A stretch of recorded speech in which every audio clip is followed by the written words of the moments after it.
అందరికీ నమస్కారం. నా పేరు doctor K Satish Kumar, speciality orthopaedic surgeon, వీనియన్ హాస్పిటల్స్, బేగంపేట్. డ్యూయల్ థెరపీ మరియు ప్లాస్మా థెరపీలో ఉండే ది బెస్ట్ థెరపీ గురించి మాట్లాడుకుంటున్న దాంట్లో చేసిన వీడియోలో ఇది రెండో వీడియో. మొదటి వీడియో మీరు చూస్తేనే ఈ వీడియో అర్థమవుతుంది, లేకపోతే సగమే అర్థమవుతుంది, చూసుకోండి.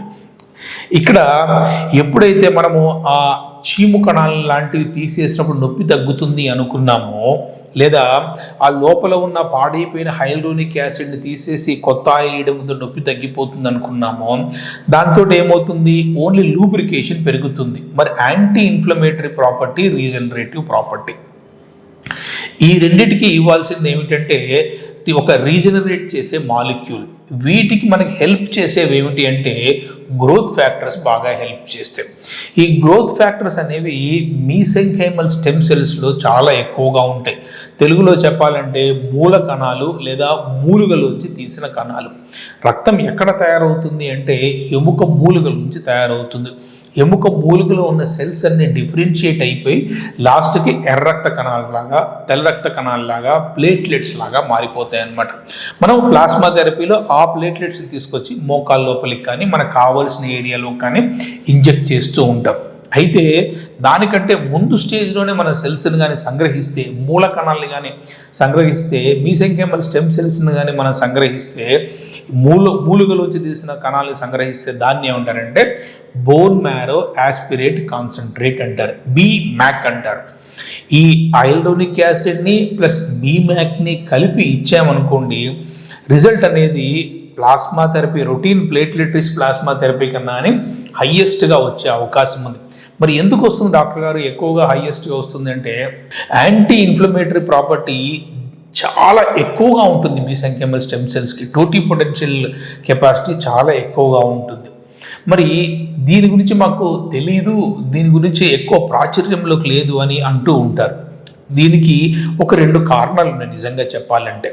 ఎందుకు అంటే ప్లేట్లెట్స్ అనేవి మనము సింపుల్గా ఒక బ్లడ్ టెస్ట్ చేసినట్టుగా తీసుకొని సంగ్రహించేయచ్చు. కానీ ఎముక మూలుగంటే ఎముకలోంచి తీయాలి. ఎప్పుడైతే చర్మాన్ని పొడిస్తేనే, రక్తనాళాన్ని పొడిస్తేనే పెయిన్ ఉంటుంది, అటువంటిది ఎముకను పొడిస్తే పెయిన్ ఉంటుంది కదా.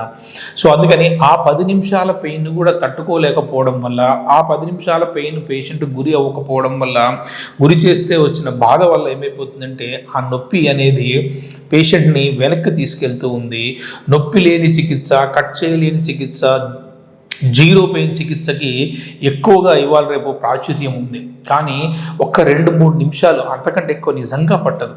ఒక 2-3 నిమిషాల నొప్పిని కానీ భరించగలిగి మనము ఎముక మూలకను కానీ తీసుకొని జాయింట్ లోపల కానీ ఇంజెక్ట్ చేసుకుంటే ఏవియన్ ఫీమోరల్ హెడ్ లాంటి పెద్ద పెద్ద ప్రాబ్లమ్స్ కూడా సెట్ అయ్యే అవకాశం ఉంది.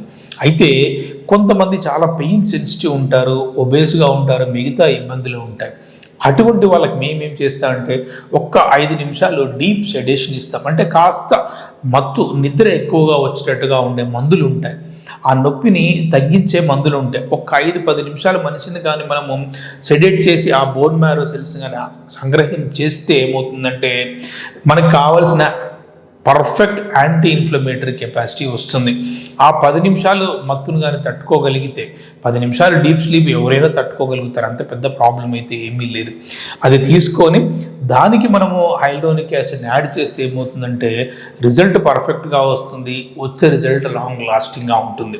మరి ప్లాస్మా థెరపీ కొంతమంది 3 స్టేజ్ల్లో చేస్తున్నారు, కొంతమంది 4 స్టేజ్ల్లో చేస్తున్నారు. ఇట్లా 3 స్టేజ్లు ప్రతిసారి మూలుగలోంచి తీసుకోవాలా, 3 సార్లు ఎనస్థీషియా తీసుకోవాలా, 3 సార్లు హాస్పిటల్లో ఉండాలి అంటే అటువంటిది ఏమీ చేయాల్సిన అవసరం లేదు.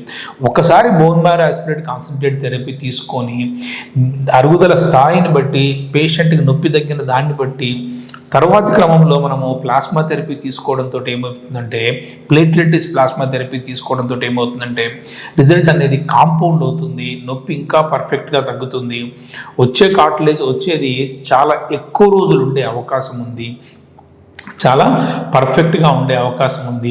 డ్యూయల్ థెరపీకి సంబంధించిన పూర్తి రిజల్ట్ వచ్చే అవకాశం ఉంది, సిమ్టమ్స్ నుంచి బయటపడే అవకాశం ఉంది.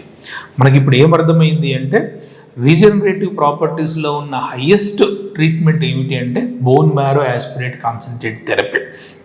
అది నిజంగా చాలా బాగా పనిచేస్తుంది.